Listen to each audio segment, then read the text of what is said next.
Hello ladies and gentlemen, and welcome to this new episode of Sartorial Talk. At last we are back with my beautiful wife, Sonya Glynn. How do you do, darling? I'm fine. How are you?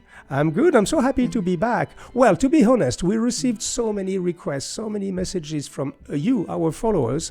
They were saying, what about Sartorial Talks? It's been months since you published an episode. And how are you going to let down this channel in favor of the French channel? So the answer is no. Not only we're not going to let down this channel, but we are starting today what is probably our most ambitious project since the creation of this channel, because we were not publishing some videos on this channel, but it was for a good cause. I would even say a great cause, because as you probably know, if you're following this channel, we decided with Sonya to investigate Asia, specifically Southeast Asia to start with, but you'll see that we went a little bit north also.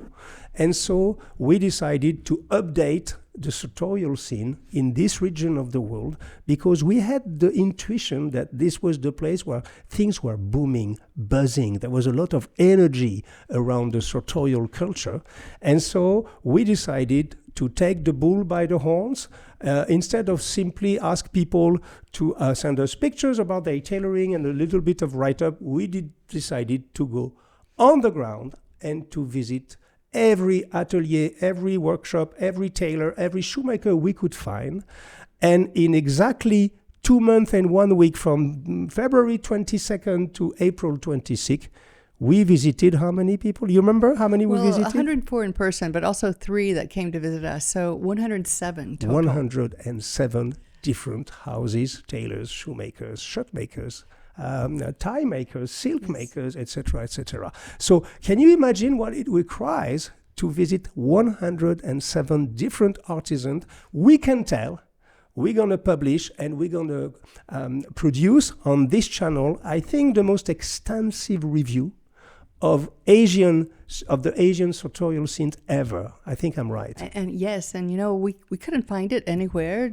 No one has done that. When you talk about 14 countries in Asia and trying to do a summary of the talent there, that's an enormous project. Yes. And it's something that's going to really create a demand for all of our time for a couple of years. Exactly. And so we're happy to do it. We're discovering some things that we never imagined were possible. Yes. And we'll continue.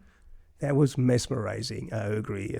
You still have some sparkles in your eyes when you speak about this trip. That's good to hear. So you may wonder, what was the reason for this massive trip, massive production of content? So the first reason is in front of you, YouTube. We wanted to have the most comprehensive review of the Asian sartorial scene ever. So I think that's the first objective. The second objective, we can announce it now, is that we are working on the next book, on the future book. You know, we wrote The Parisian Gentleman in 2015.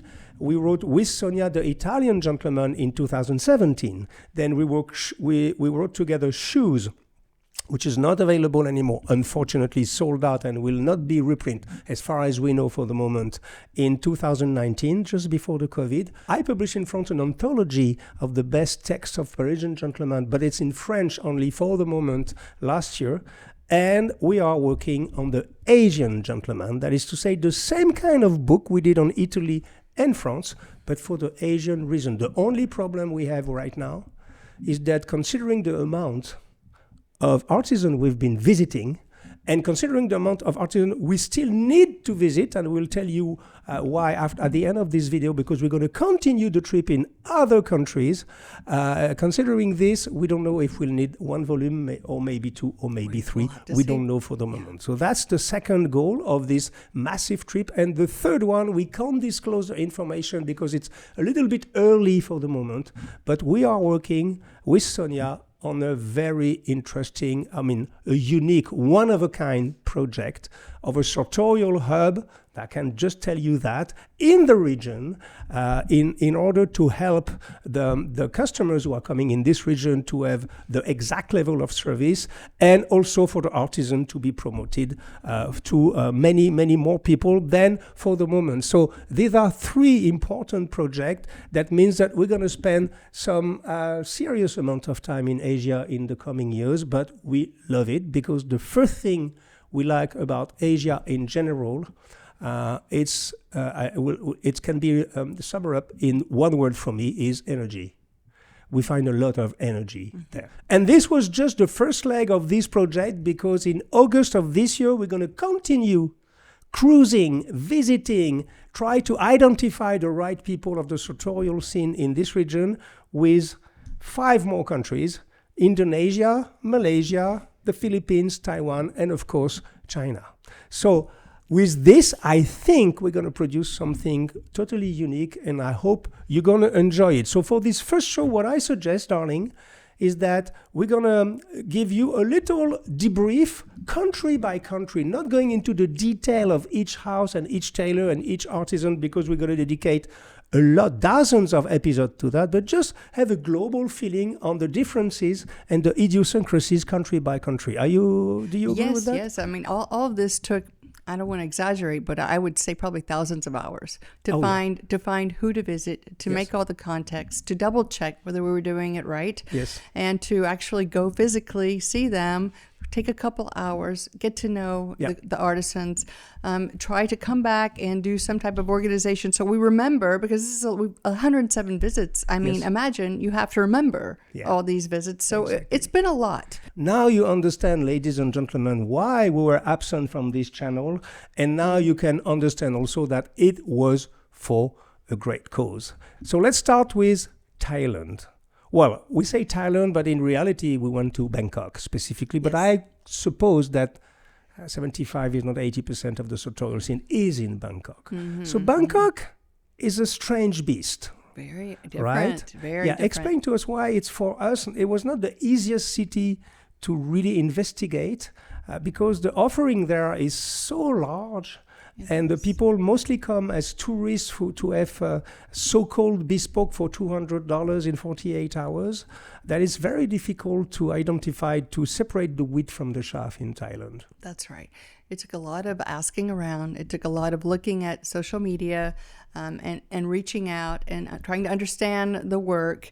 But when we did, I think we have 9 different artisans in Thailand so far, but we're building. That whole culture is a lot different. I mean, the friendliness is over the top. I mean, everyone's constantly, and you feel like you should do it back, and then at some point it's impossible. But the friendliness is really incredible. But that is just something that you, I think, start to absorb when you absorb the culture and you just sort of assimilate with it. And so it was a really uplifting place.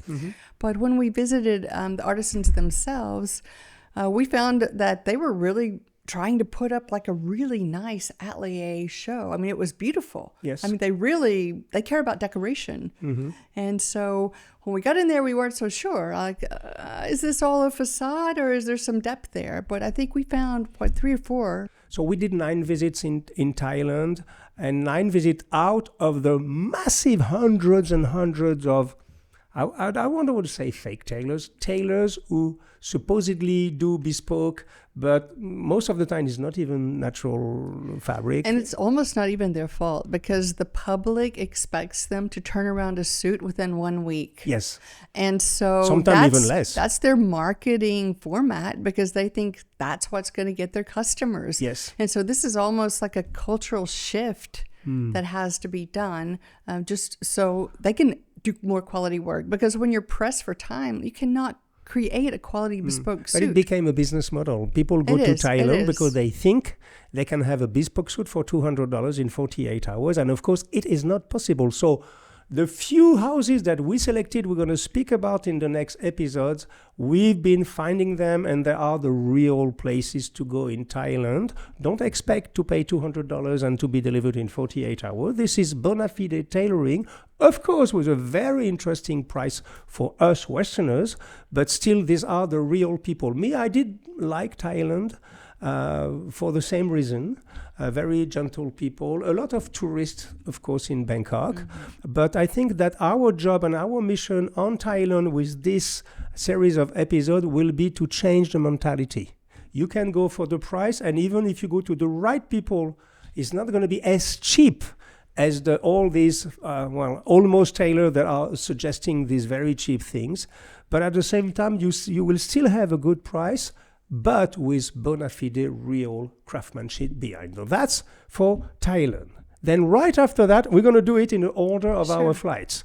After that, we went directly to Hanoi, Vietnam. We stayed in Vietnam 10 days, 5 days in Hanoi, 5 days in Ho Chi Minh City, and you will see it's a little bit different from city to city. But globally in Vietnam, what was your first feeling, talking about the sartorial scene, of course, not the country itself? Probably a supernatural ability to be intuitive in their crafting. And that probably is derived from remote tailoring. They have no choice.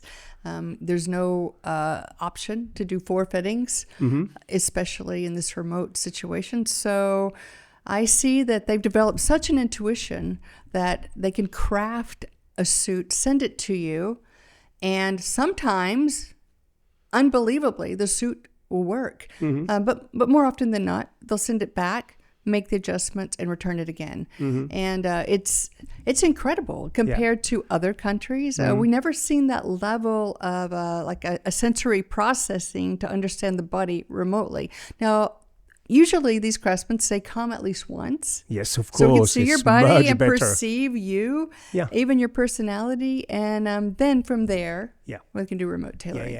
And so basically what you just said, I would summarize it up in one sentence, is they develop an eye.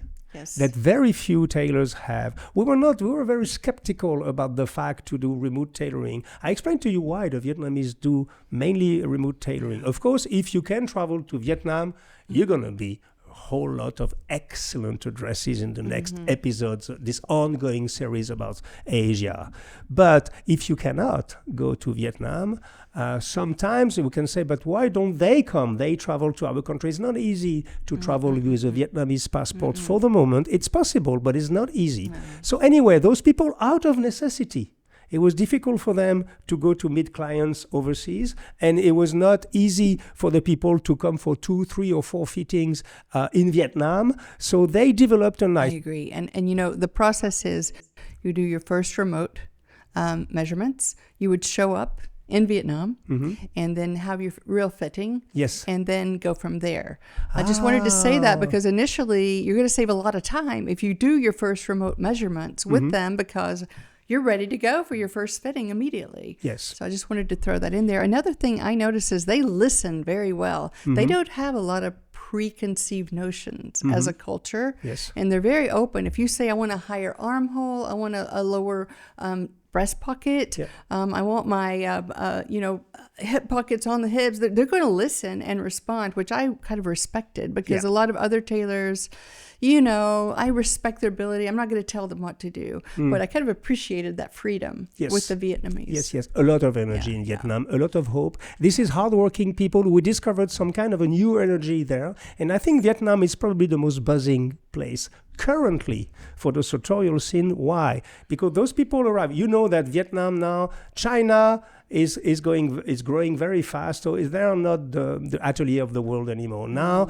the big brands, they go to Vietnam because the labor cost is very low. And so all the big fast fashion brands, and not only fast fashion, all the big brands, very famous ones, are now crafting in Vietnam. Exactly. This is why I said this is their time. This is their time now to switch to quality and to tailoring, and I'm happy there's a new generation for that. One information though, we had the luck to be followed by the national TV.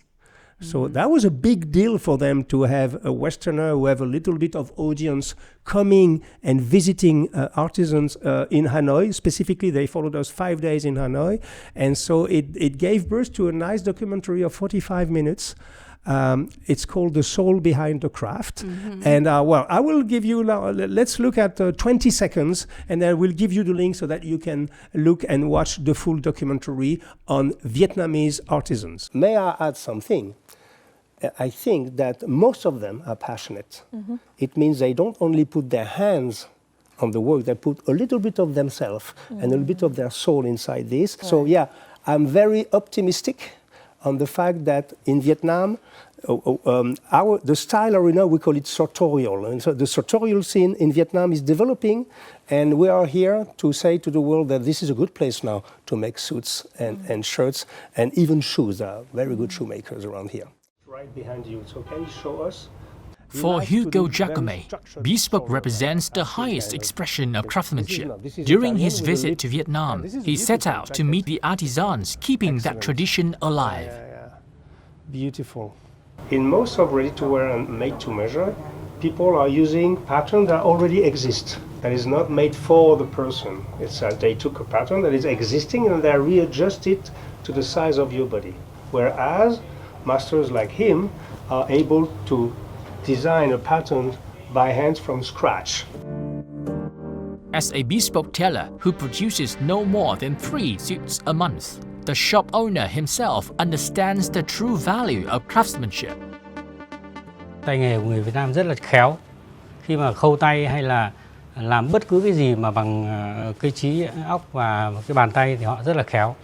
Nên nếu mà để mà làm những cái nghề mà khâu giày hay là đan lát hay là làm đồ bespoke khâu thủ công về may đo là họ rất là khéo.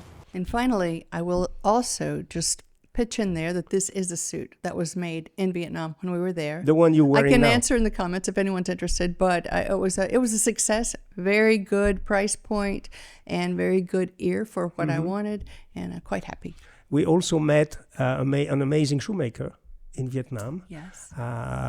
It's Ishigo Ishie, his name. We're not going to drop all the name now because 107, but we meet very interesting person. This specific person is a real bespoke shoemaker. Yes. And he's been trained by a Japanese master. So anyway, Vietnam was surprisingly interesting. Indeed. With a little difference between Hanoi and Ho Chi Minh City. Hanoi, it's more, you see more suits there. The people are more inclined to come into the sartorial scene, whereas in Ho Chi Minh City, it's a more like modern, up-to-date city, like where you see less suits, but there's a community still of young gentlemen who are appreciating tailoring. Anyway, Vietnam, very interesting. Stay tuned because all the episodes on Vietnam is going to be extremely interesting, and now it's becoming for us a real place for sartorial things. And once again, the price is one thing, but in Vietnam, this is what I said in the TV show. The price is one thing, the craft is another thing. Of course, people will still come for the price, but we want to explain to them that they can also come for the craft, for the work, yes. Which is very good for us. And this energy buzzing in Vietnam was very refreshing for us. Then we went to Cambodia. Phnom Penh. We already went there. It's the third time we went there because we like this place and this country specifically. So there's a few artisans in Phnom Penh. Same thing. We're gonna document all this in the series. But okay, I have a little sweet spot there because there's a Frenchman in Phnom Penh working with a magnificent Italian shoemaker, and they set up in Phnom Penh. And so you see, it's kind of surprising. These are surprising countries. It was surprising to consider this Italian shoemaker moved there. Yes. And he brought all his family there, yes. and extended family. So it's coming up in reputation. It's a very pleasant place to be. Yes.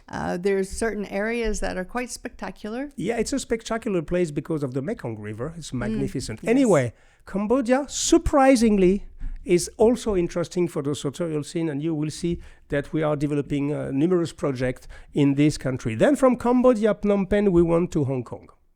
So Hong Kong, it was not our first time. We know Hong Kong very well. It's probably the last Asian Asian country. I don't know how to express this. We have feeling sometimes we are somewhere in between New York, London.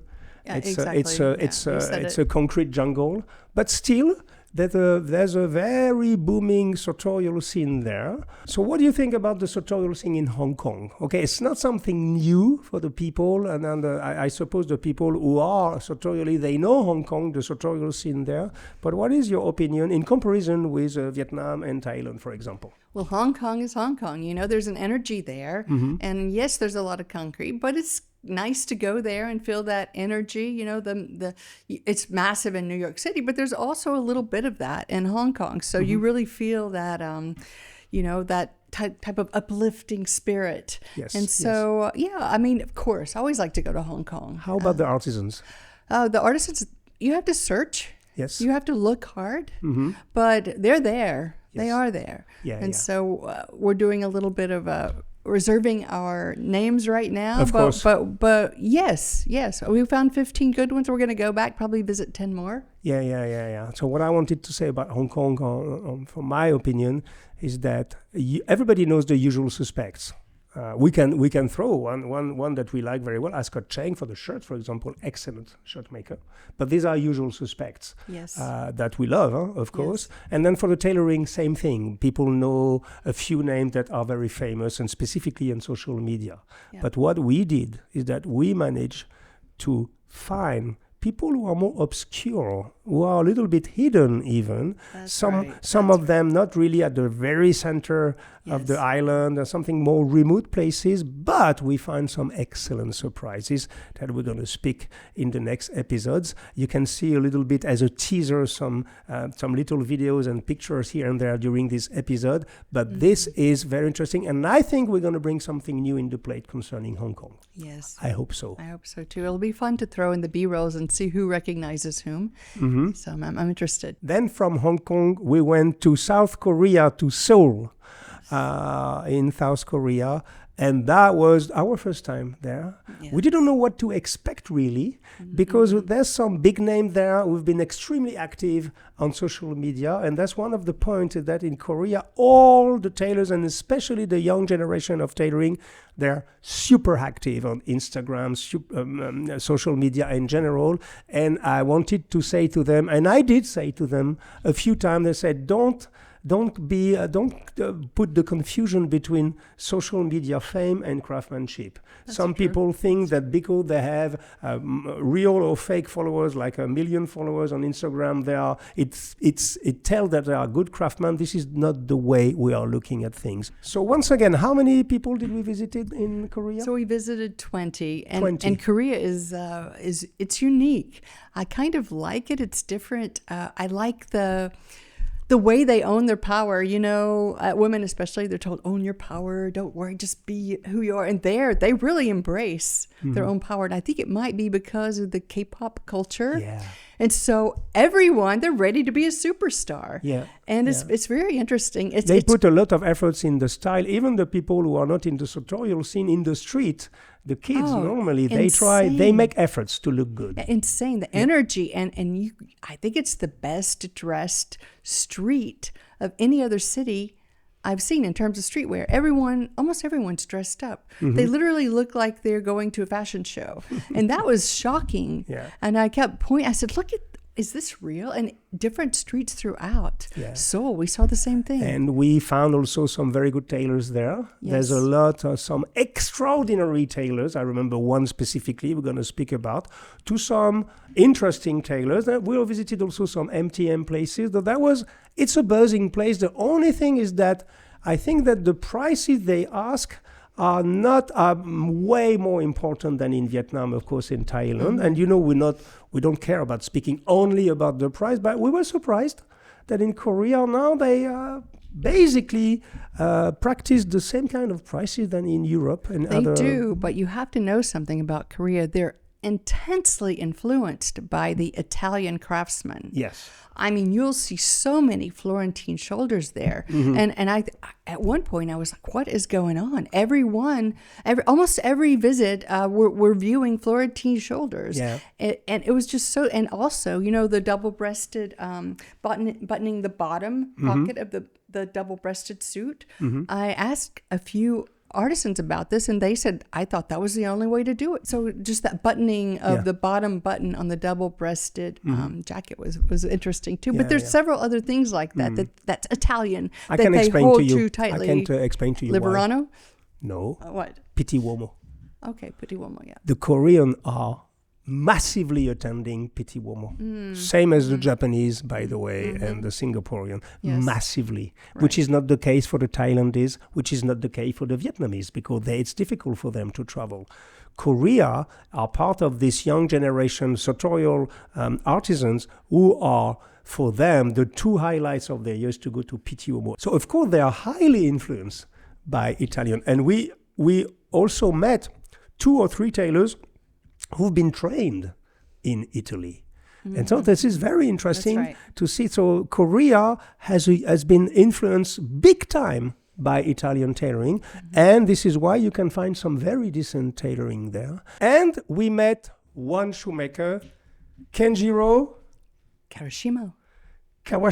That's not easy. And specifically in Japan, we've been struggling a lot with the name. Kawashima. Kawashima. Kenjiro, great guy, former shoemaker, bespoke shoemaker at Norman Villalta in Barcelona. Excellent guy with a lot of style. So that's Korea was globally a good surprise with a very interesting sartorial scene. And then we brought back something. No, we didn't brought back, well, we discovered something in Korea in our hotel room that literally changed our life. I'd forgotten about that. You forgot about that. Explain to our friends what it is. Well, I know you're more passionate than I am, but it's a styler. Yeah. And it's not something that will iron your clothes, but it introduces the right amount of steam, whether it's a suit or shirt or other item, to relax any type of wrinkles and just smooth everything out and refresh it and sanitize a bit. And it's just wonderful, so wonderful that we bought one for our house. This is my newest home tech addition. Meet the LG Styler Smart Steam Closet. So if you haven't seen this before, it's a steam closet that refreshes, dries, and sanitizes your clothes with a range of settings from heavy duty to delicates. Inside you have dynamic moving hangers to circulate your clothes while they're getting steamed, a rack for hats and other accessories, and also a built-in pants press. And it does so without any soaps or harsh chemicals. You literally just fill it with water and you're good to go. As someone who always keeps their clothes folded away, having to pull out an iron or steamer is very time consuming. The LG Styler makes getting ready easy as my clothes are refreshed in as little as 20 minutes. So this way I have time to go take a shower and get ready while it does its thing. So thanks to LG, it's like having a personal assistant that gets my clothes freshened for me right away. It's a tech device that should be in everyone's home, so make sure to go and check it out for yourself. Basically a pressing at home. This LG is doing this. It's not distributed very well in Europe. We didn't find it in France. So it is this machine where you put your suits in and you have different program and it refreshes, take care of the wool. It's only steam. It's magnificent. We did every one of our suits and every one of our shirts. Yeah. And so when we came back to France, we said, okay, we need this at home because we have a massive wardrobe. So it's called an LG Styler. I think it's around between 1,500 and 2,500 depending on the model you choose. And if you are a sartorial, this is a must-have because since we have it, we found it in Germany, if I remember well, having shipped here, and we use it every day. And that's a Korean. I think this device is very interestingly, is a good witness of this creativity of Korea. And the mindset. Yeah, the mindset, and they're very creative people. They are very active. And globally, in all these countries, there's one thing that we discovered more, and specifically than Europe, that they work very hard. They are hardworking people. They have hope and they want to succeed. So stay tuned for South Korea. Very interesting sartorial place also. And then from here, we decided to go to Japan. And given the size of the country and the size of the sartorial scene and shoemaking scene, we couldn't stay only 5-6 days. So we stayed 2 full weeks in Japan. And how many artisans did we visit? So we visited 30 artisans, the most of anywhere. And we're probably going to have to visit 60 or 70 more because they're everywhere. They're good. Yeah, they're excellent. And on top, we focused mainly in Tokyo this time. Yes. We did a little jump in Kobe to have some good beef, and then Osaka. But we really focused on Tokyo. For the next trip, we're going to go more from different cities. So basically, Japan was not a surprise for us. It is the capital, Tokyo specifically, the capital of suits. You see hundreds, thousands, tens of thousands of suits everywhere. And we thought it was Napoli where you saw the most suits on the street. No, you get on a train and you make 20 stops, you're going to see a swarm of suits at every stop. Yes. Okay, of course, most of them, I would say 75% of them are not so good. Salaryman suits, black suit that they wear, because it's the codes, the social codes are very, very specific in Japan. So the people who work in a bank or in a company, they have to wear a suit. So everybody's wearing a suit, pretty much. They'll get a mass-produced suit. Exactly. So 75% is not interesting, but in the middle of this, you can identify quickly, I mean, in the street, literally, people who have good suits and probably made to measure, and for some of them, bespoke suit. The only problem in Japan is that the good tailors, I mean, all of them are pretty good, have a waiting list of 1 to 2 years, and most often 2 years or more. Yeah, this is crazy when you think about it. Yeah, it's because they are in an intense suiting culture. Yes, because the domestic market is shoemakers so big. the same. Our shoemaker is even worse. Yeah, it can be we worse. went to visit Thai shoemaker, among our favorite. They were in our book on shoes, and their turnover is around 2 years these days to have a pair of bespoke shoes. And Yohei Fukuda, we spent a very, very sweet time with him. We had lunch together. He's a great artisan in Tokyo, one of the most famous shoemakers in the world now. It's even worse for him because he literally stopped taking orders. Yes. He can't provide all the orders he received. But anyway, it doesn't mean that you're not going to find some hidden gem there. We've been cruising really deep diving into this culture, and we found extraordinary tailors, fantastic shoemakers, and globally, for me, Japan is the country of craftsmanship. I would agree. And I love what you said, because I think when people hear about our project, they think we're just finding all the superstars and reporting on them. No. But no, we're really just focusing on talent. Yes. Yeah. And it could be someone that only 300 people have heard about. Exactly. And that's what we want to find. I remember specifically one guy in Osaka. Of course, I'm not able to give his name because it's complicated for us to have all these names, 30 different names in Japanese. But you remember this gentleman, very small workshop, working alone. And also we found that a lot of tailors working alone from A to Z, right? For themselves and by themselves. And there was incredible suitings. We should have a whole section in the book of the one-man show. Yes. The tailor who does everything from the first cut to the last stitch. Yeah. Same for shoemakers. Yes. We met a few shoemakers. That's right. I remember one. We went as far, ladies and gentlemen, to meet shoemakers who are still working from their home. Yeah, in his apartment, yes. Yeah, in their apartment. The guy said, what is your company? Well, he said, I work here, I sleep there. And so, but it's very refreshing because what is also very interesting in Japan is the transmission. They are really obsessed with the fact that this craftsmanship and this knowledge will be transferred and will be passed on to the next generation. And this is why we adore the Japanese for that. One thing I need to say about when you try to contact a Japanese artisan is it's a very strange culture compared to the typical European or the typical American or Englishman. You have to go through this process where you contact the artisan and you tell them a little hint of the question that you want to ask. Yes. And then the artisan, wait, 4 days, 5 days, and then we'll write you back and say, okay, ask your question.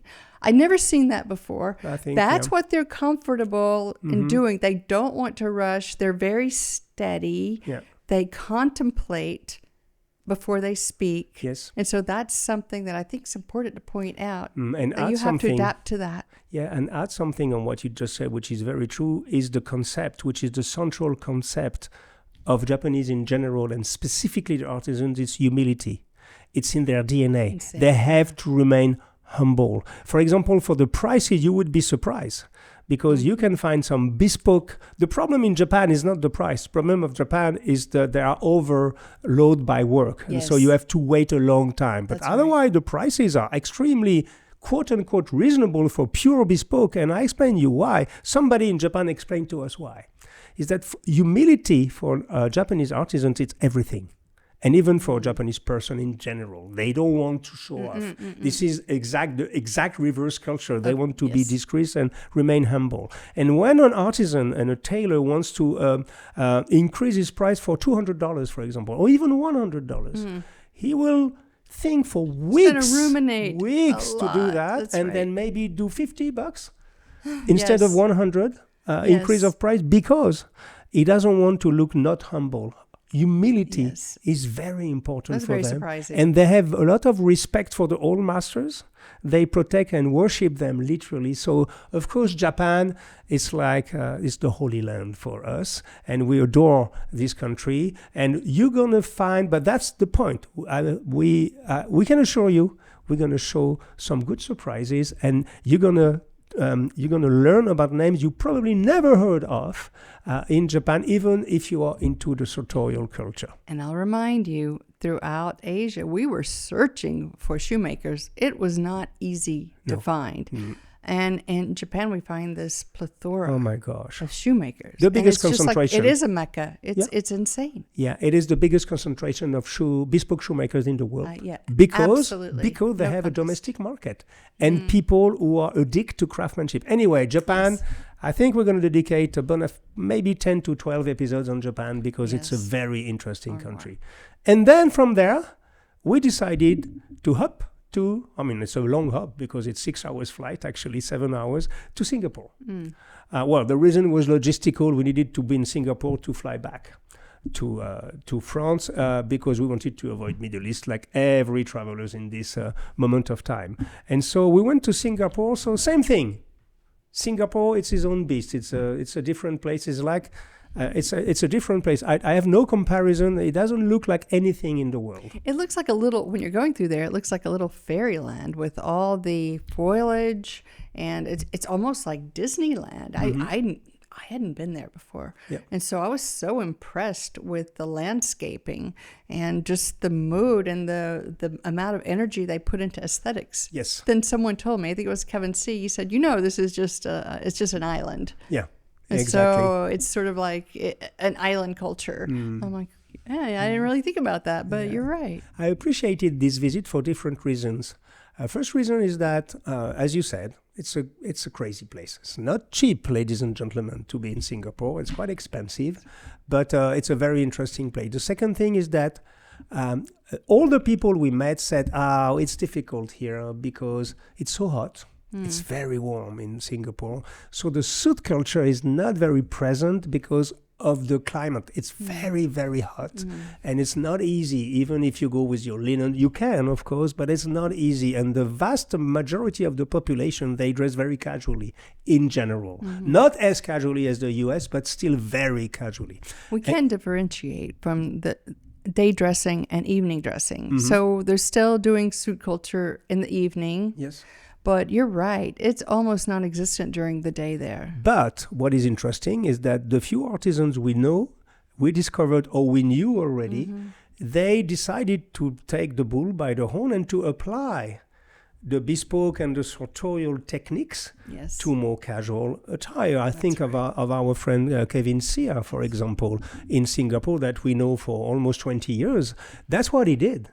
He decided to apply his knowledge of fine fabric, vintage way of doing things, handmade stuff, and sartorial techniques to shorts and swimsuits and polo and it was quite well done, actually. Yes, I think he has an eye, of course. Yes. So there's flair in what he does. Yes. So, but we still met, I would say, 5 or 6 different tailors that were very interesting. So once again, Singapore, you have the usual suspect, and you have some more obscure name or people who are lesser known that we visited, because it's the spirit of the whole thing. Not only going to the usual suspect, because honestly, traveling 2 months, more than 2 months, with what it implies in terms of flights, of hotels, of food, of energy, of time, if it were only just to bring back the same usual name that you can find everywhere on the internet, would not be very interesting. So we are doing the job a little bit in the spirit of what we did with the Italian gentleman years ago, when we really spent time on the ground and tried to unveil hidden gem. So that's for the first leg. And darling, I don't know when this show is going to be broadcasted. Probably soon. We're in the little bit second part of June. Right now it's extremely hot outside. And in exactly 2 months, 2 months and 1 week, we're going to fly back there to continue investigate the Asian scene. We're going to go in Indonesia, Malaysia, the Philippines, Taiwan, and China. Thank you. We'll use that list for anyone who can comment and let us know if you know a good artisan, whether it's for suits or for shoes, that you think we should visit. And it's very likely that we'll check it out. So. And even for shirts. Oh, and even shirts for as well. silk, Yeah, and exactly. even for socks, Good and point, even yeah. for glassmaker. Because we forgot to tell you, for example, in Vietnam, we met a fantastic bespoke glassmaker. Exactly. Because in Japan, we forgot to tell you, but we're going to have a lot of episodes to tell you. We met two amazing, and specifically one I remember very well, shirt maker. I've never seen a shirt maker so specific in everything he's doing, even the fabric, even the interlining. Insane. It's all made for him It's only. gorgeous. So that was really interesting. So yes, if you are aware in Indonesia, Malaysia, Philippines, Taiwan, China, in the region of the world, but even in all the country we already visited, of somebody we may have missed. Of course, now you don't have the global list. But if you want to throw a name on the comment, please do. Because most of the time we probably already visited them. But in this new list of countries, we need your input, even if we already have a big planning in all these countries. But this is the spirit of what we do. We want to do the definitive, at least in up to 2026, 2027, the definitive list of tailoring, shoemaking, shirt making, the sartorial scenes, craftsmanship, real sartorial art in this part of the world, in order to stop all this, received ideas. Some people think, Asia is cheap but not very good, or Asia is this, or Asia is that. No, we want to give you the real truth, and why we are going there is because we feel that the sartorial scene is happening there these days, and it's really booming. And for us, it's a fantastic project. Anything to add, darling? I think you covered it. Thank you. Yes. How's your global feeling about the project? I think it's unprecedented as far as I know. Mm-hmm. And so anytime you have a chance to do something that possibly hasn't been done before, yes, of course, I'm all in, and so yeah. are you. Yeah. It's a very exciting project, and we don't know. We started it without knowing exactly where it will take us. But now we know, but the amount of work is massive, but we love it, and we hope that you're going to love it. So thank you, darling. So that's it for today, ladies and gentlemen. We give you an appointment to the next episode of Sartorial Talks. Probably we're going to start with Vietnam? Yes. Okay, let's start with Vietnam very soon. Thank you, darling, for all this. And we're going to say goodbye to the camera. See you soon for the first episode of our Asian Sartorial Tour. See you. Bye-bye, my friend. Bye-bye.